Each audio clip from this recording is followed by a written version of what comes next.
کئی دفعہ حیران ہوتا ہوں. دیکھیں جو کلمہ گو ہوتا ہے نا, لا الہ الا اللہ محمد رسول اللہ, وہ کبھی شرک کر ہی نہیں سکتا. بالکل. آپ جب آپ کہتے ہیں کہ کوئی خدا نہیں اللہ کے سوا, تو پھر آپ کسی اور کو خدا مان ہی نہیں سکتے. اور جب آپ محمد رسول اللہ کہتے ہیں کہ اور ہمارے نبی صلی اللہ علیہ وسلم ان کے پیغمبر تھے اور آخری نبی تھے, یہ ہمارے, اس کے علاوہ آپ مسلمان ہو ہی نہیں سکتے.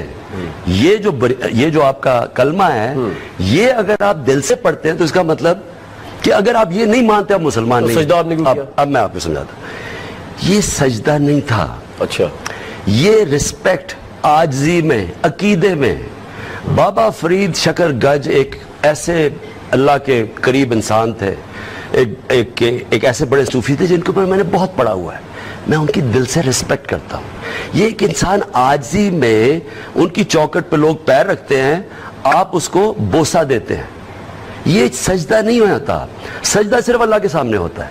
یہ ایک رسپیکٹ, ایک پیار, ایک عقیدے کے اندر آپ ایک ایسا جو ایک اتنا عظیم انسان تھا, جو آج تک لاکھوں لوگ ان کے وہاں جاتے ہیں سلام کرنے کے لیے. وہ اس لیے جاتے ہیں کہ ان کو فاتحہ پڑھتے ہیں, ان کو مانتے ہیں کہ انہوں نے انسانیت کے لیے کیا کیا. ان جیسے بزرگ جو تھے جن کی وجہ سے یہاں اسلام پھیلا ہے. تو اس لیے اس میں یہ کہنا کہ سجدہ کیا, یہ سجدہ صرف انسان اللہ کو کرتا ہے.